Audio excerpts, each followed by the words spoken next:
What we are witnessing today is not simply a debate about concrete, seats, and steel. It is a conversation about realism, responsibility, and the relationship between professional sport and the communities that support it. In Akita, football is loved by many, but it does not dominate daily life in the way it does in larger metropolitan regions. This reality sits at the very heart of the current controversy. When a city considers building a new stadium, it is not dreaming in isolation.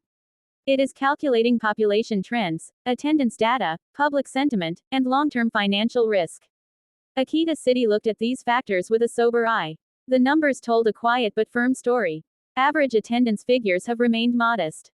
Crowds have rarely approached the upper limits imagined by league regulations. From the city's perspective, designing a stadium for around 10,000 spectators was not an act of weakness. It was an act of honesty. Public money carries public responsibility. Every yen spent must be justified not only to fans, but to families, workers, and seniors. Schools need funding. Roads need maintenance. Healthcare systems demand constant investment. In that context, excess seating becomes more than empty chairs. It becomes a symbol of misplaced priorities. The friction began when discussions with the league introduced a different philosophy. A philosophy driven by ideals, ambition, and uniform standards. The suggestion that limiting capacity reflected a lack of vision struck a nerve. For local leaders, it felt detached from lived reality. Words exchanged behind closed doors soon echoed loudly in public. And once spoken, they could not be taken back. The mayor's response was not theatrical. It was emotional because it was grounded in civic duty. To him, this was not about opposing football. It was about defending the trust of citizens. Many residents quietly nodded in agreement. Some spoke openly. Others expressed their feelings through local media. A pattern quickly emerged. Support for the city's cautious stance outweighed calls for grand expansion.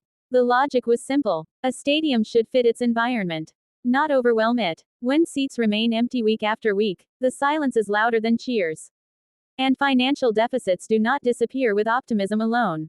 Yes, promotion dreams matter. Yes, sporting ambition fuels growth. But ambition without foundation can become burden. And burden, once built, lasts for decades. History offers examples. Clubs that rose quickly without infrastructure later stumbled. There are also cases where strict standards blocked opportunity. Those memories still linger across Japanese football. The league, to its credit, has learned from the past. Rules have been softened. Grace periods have been introduced. Flexibility has entered the conversation. Completion deadlines can now stretch years into the future. Ideal visions can buy time. These adjustments show awareness. But awareness alone does not resolve local tension. Every region has its own rhythm. Akita's rhythm is steady, not explosive. Forcing acceleration risks losing balance. And once balance is lost, recovery is costly.